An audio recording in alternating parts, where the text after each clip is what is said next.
ಎಲ್ರಿಗೂ ನಮಸ್ತೆ. ನಾನು ಸಖತ್ತಾಗಿದ್ದೀನಿ, ನೀವು ಕೂಡ ಚೆನ್ನಾಗಿದ್ದೀರಾ ಅಂತ ಭಾವಿಸ್ತಾ ಇವತ್ತಿನ ವ್ಲಾಗ್ನ ಸ್ಟಾರ್ಟ್ ಮಾಡ್ತಿದ್ದೀವಿ. ನಾವು ಭರತ್ ಸಿನಿಮಾಗೆ ಬಂದಿದ್ವಿ.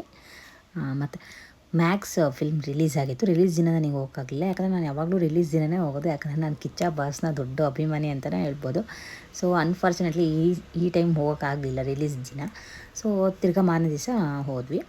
ಅಲ್ಲಿ ತುಂಬ ಚೆನ್ನಾಗಿ ಕ್ರಿಸ್ಮಸ್ಸು ಮತ್ತು ನ್ಯೂ ಇಯರಿಗೆಲ್ಲ ಡೆಕೋರೇಷನ್ ಮಾಡಿದ್ರು, ಸಖತ್ತಾಗಿತ್ತು. ಮೂವಿ ವೈಸ್ ಹೇಳ್ಬೇಕಂದ್ರೆ ತುಂಬ ಚೆನ್ನಾಗಿದೆ. ಒಂದು ಮೆಸೇಜ್ ಇದೆ ಒಳ್ಳೆ. ಯಾರು ನೋಡಿಲ್ಲ ಇನ್ನೂ ನೋಡಿ ಅಂತ ಕೇಳ್ಕೊಳ್ತೀನಿ. ಆ್ಯಂಡ್ ಅದಾದಮೇಲೆ ವಿಧಾತ್ರಿ ಭವನಿಗೆ, ಯಾಕಂದರೆ ಲಂಚ್ ಟೈಮಿಂಗ್ಸ್ ಆಗಿತ್ತು. ಸೊ ವಿಧಾತ್ರಿ ಭವನ ಗೋಪಾಳದಲ್ಲಿ ಓಪನಿಂಗ್ ಆಗಿದೆ. 1.5 ಇಯರ್ ಆಗಿದೆ ಅನಿಸುತ್ತೆ.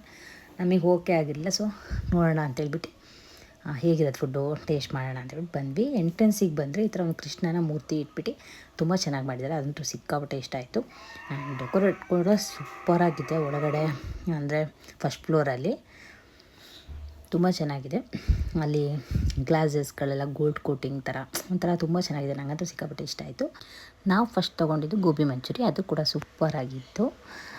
ನೆಕ್ಸ್ಟ್ ಆರ್ಡರ್ ಬಂದುಬಿಟ್ಟು ನಾನು ಪನ್ನೀರ್ ಸೀಜ್ವಾನ್ ರೈಸ್ ತೊಗೊಂಡೆ. ನನ್ನ ಹಸ್ಬೆಂಡು ಮಶ್ರೂಮ್ ಬಿರಿಯಾನಿ ತೊಗೊಂಡ್ರು. ಆಮೇಲೆ ಮಶ್ರೂಮ್ ಮಂಚೂರಿ ಸೂಪರಾಗಿತ್ತು. ಆ್ಯಂಡ್ ಬಿಲ್ ಕೌಂಟರಲ್ಲಿ ಬೀಡ ಕೂಡ ರೆಡಿ ಮಾಡಿಟ್ಟಿದ್ರು. ಬೀಡ ತೊಗೊಂಡು ಮನೆಗೆ ಹೊರಟ್ವಿ. ಲಂಚ್ ಮುಗಿಸ್ಕೊಂಡು ಟಿಪ್ಸ್ ಮಾಡಿದ್ದಾರೆ, ತುಂಬ ಚೆನ್ನಾಗಿ ಮಾಡಿದ್ದಾರೆ ಮಾತ್ರ. ಆ ಹೋಟೆಲಿಗೆ ಏನೋ ಒಂಥರ ಅಮೇಝಿಂಗ್ ಲುಕ್ ಅಂತಲೇ ಹೇಳ್ಬೋದು, ಅಷ್ಟು ಚೆನ್ನಾಗಿದೆ. ಇಷ್ಟು ಹೇಳ್ತಾ ಇವತ್ತಿನ ವ್ಲಾಗ್ನ ಮುಗಿಸ್ತೀನಿ. ವ್ಲಾಗ್ ನೋಡಿದ್ದಕ್ಕೆ ಧನ್ಯವಾದಗಳು.